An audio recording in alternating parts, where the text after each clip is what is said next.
Imagina a cena. Estamos em 2008, no estádio Luzhniki, em Moscovo. Final da Liga dos Campeões. Manchester United contra Chelsea. E a decisão vai para os penaltis. Um miúdo brasileiro de 20 anos caminha para a marca da cal. A responsabilidade é gigante. Mas com uma calma que não bate com a idade, ele corre para a bola, gol. O United seria campeão da Europa. Naquele mesmo ano, esse jovem foi eleito Golden Boy, o prêmio para o melhor jogador jovem do mundo, juntando-se a uma lista de elite que incluía nomes como Wayne Rooney, Cesc Fabregas e um tal de Lionel Messi. Ele era visto como o herdeiro de Ronaldinho Gaúcho, o futuro do Brasil e do Manchester United. O próprio Sir Alex Ferguson, o lendário treinador que o contratou, via nele um talento fora do normal. Agora, avança a fita. 10 anos depois, onde é que estava o garoto de ouro que parecia ter o mundo aos seus pés? Aposentando-se discretamente na segunda divisão turca, aos 31 anos, com a carreira em ruínas e o nome quase esquecido. Ele tinha tudo para ser um dos maiores da sua geração, mas alguma coisa correu muito, mas muito mal. O que aconteceu com Anderson Luiz de Abreu Oliveira? Como é que o Golden Boy de 2008, que jogava ao lado de Cristiano Ronaldo e Wayne Rooney, simplesmente desapareceu da elite? Nesta investigação, vamos descobrir as lesões devastadoras, os problemas de disciplina, as escolhas de carreira duvidosas e um amor por fast food que nem a autoridade de Sir Alex Ferguson conseguiu travar. Esta é a história da ascensão e da queda de um talento que prometia demais e se perdeu no caminho. Para entender a queda, primeiro temos de perceber a altura do voo. A história de Anderson começa em Porto Alegre. Desde cedo, o seu talento era óbvio. Formado na base do Grêmio, ele fazia o futebol parecer fácil.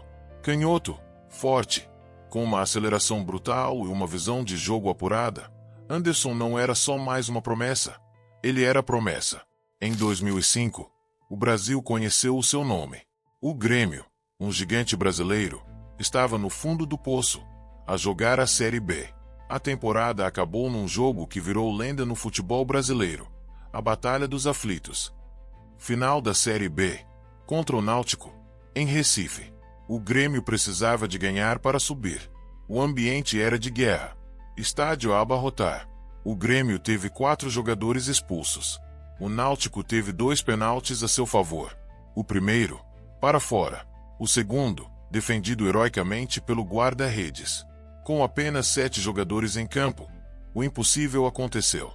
Num ato de pura raça e talento, Anderson, o miúdo de 17 anos, pegou na bola, arrancou, driblou quem apareceu pela frente e marcou o golo da vitória. Aquele golo não foi só o golo do título. Foi o nascimento de um herói.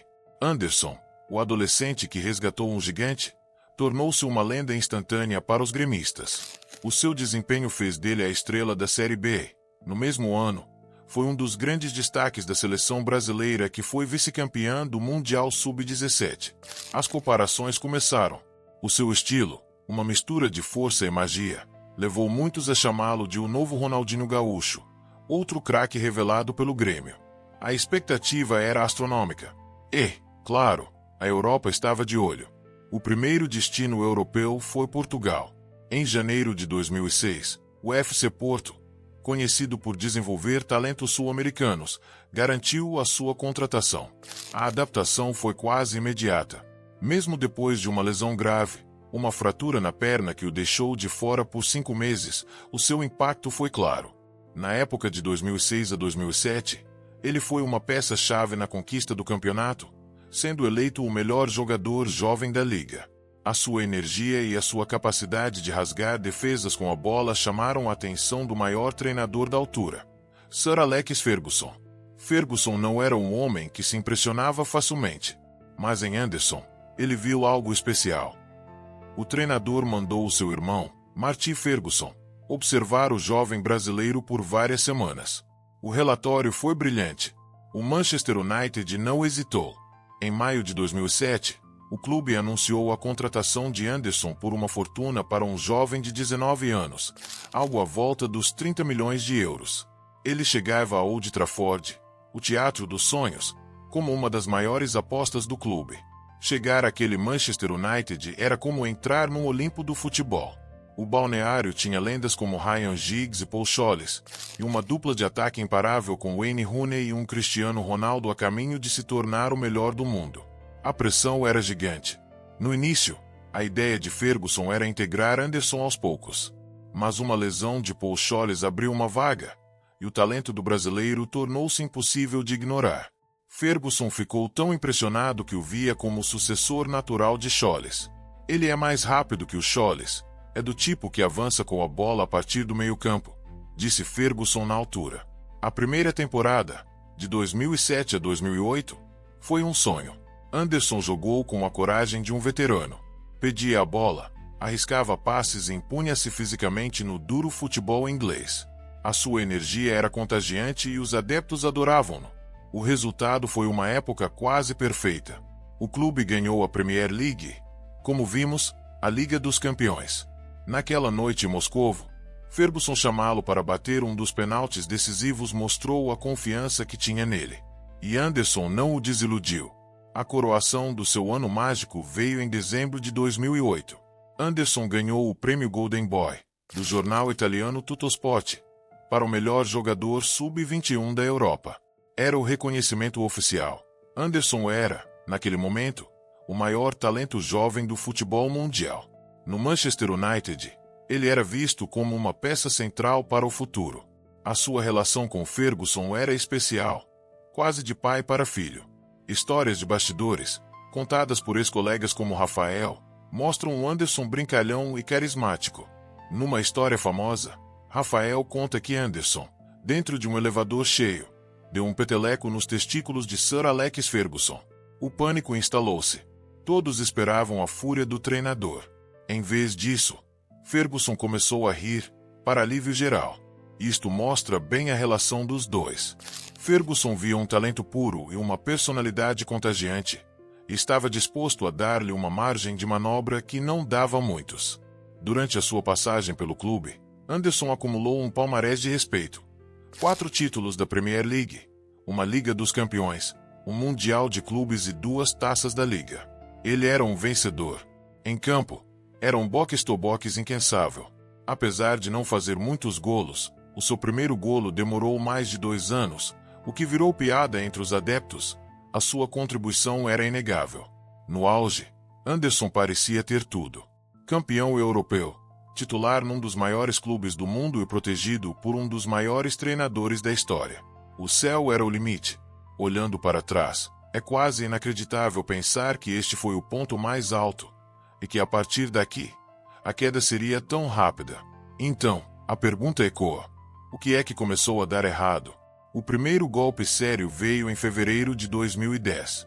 Num jogo contra o West Ham, ele sofreu uma rotura do ligamento cruzado do joelho, uma das piores lesões para um futebolista. Ficou de fora mais de 6 meses e perdeu a oportunidade de ir ao Mundial de 2010. Foi o início de um ciclo vicioso. Anos mais tarde, o próprio Anderson admitiu: joguei, mas os joelhos não estavam iguais e lesionei-me outra vez. E lesionou-se mesmo. Entre 2010 e 2012, o seu historial clínico era assustador. Problemas no joelho, na coxa, no tornozelo. Cada regresso era seguido por uma nova paragem. A sua explosão, aquela aceleração que o tornava tão perigoso, começou a desaparecer. Mas as lesões eram só parte do problema. Fora do campo, a sua falta de profissionalismo começou a frustrar o clube. O seu peso era um problema constante.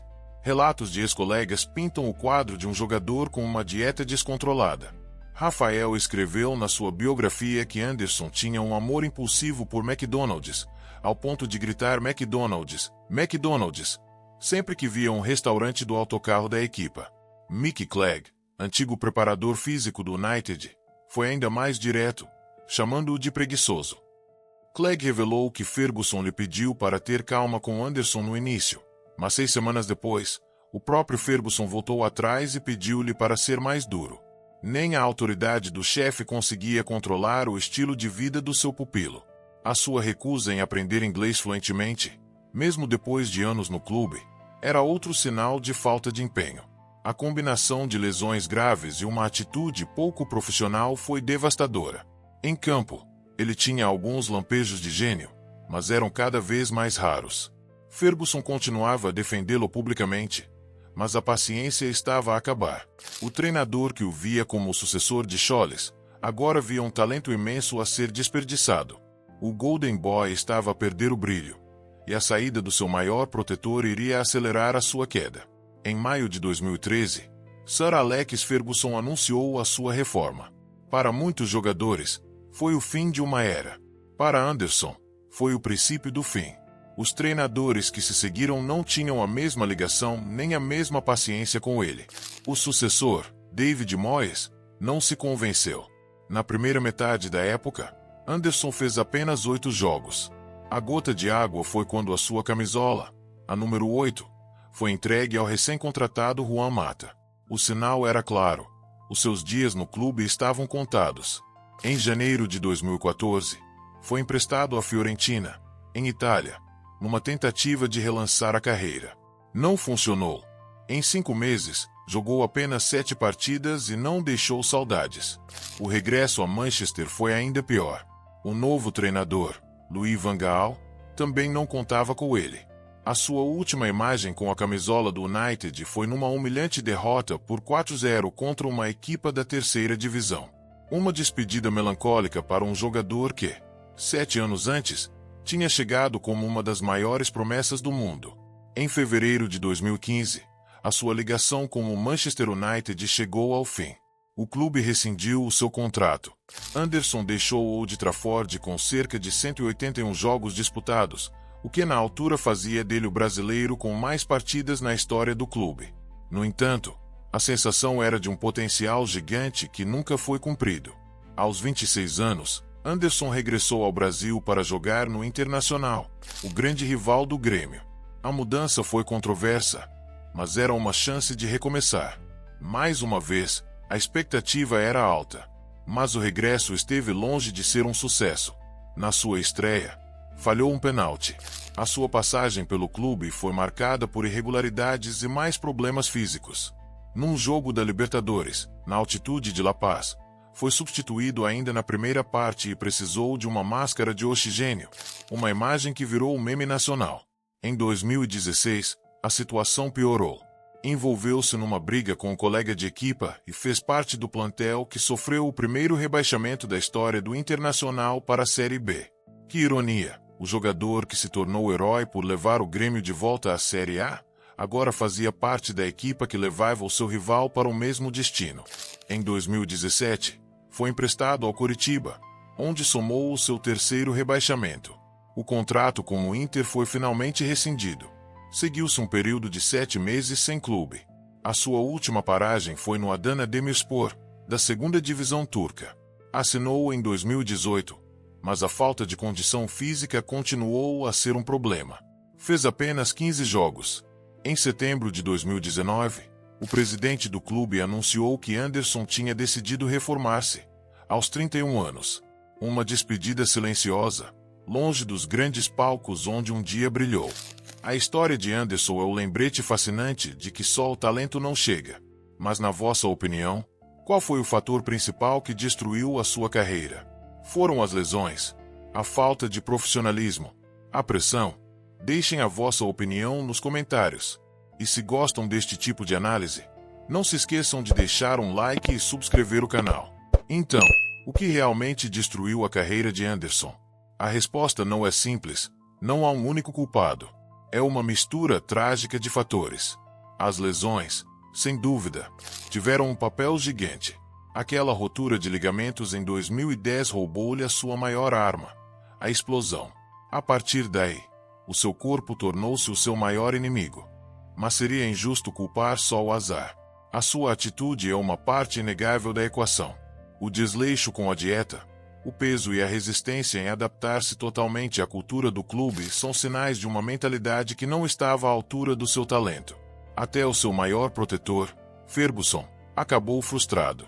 A pressão de ser rotulado como o novo Ronaldinho e a transferência milionária para o United aos 19 anos também pesaram. Ele chegou ao topo tão rápido que, talvez, nunca tenha aprendido a lidar com a adversidade quando ela apareceu. Depois de se reformar, o nome de Anderson voltou às notícias, mas pelos piores motivos. Em 2021, foi denunciado por um alegado envolvimento num esquema de lavagem de dinheiro com criptomoedas, um capítulo sombrio que manchou ainda mais o seu legado. A sua história é um aviso. É sobre um talento geracional que se perdeu entre má sorte, más decisões e uma aparente falta de vontade para ser o melhor. Ele não foi um fracasso total, afinal, ganhou a Premier League e a Liga dos Campeões. Teve momentos de brilho que mostraram por que é que tantos acreditaram nele. Mas a sua carreira será para sempre assombrada pela pergunta: e se? E se ele não se tivesse lesionado? E se tivesse a disciplina do seu ex-colega, Cristiano Ronaldo? E se tivesse tido a fome de se tornar uma lenda? No final, talvez a história de Anderson seja um paradoxo. Ele teve sucesso suficiente para que a sua queda fosse uma tragédia, mas não o suficiente para ser lembrado como uma lenda.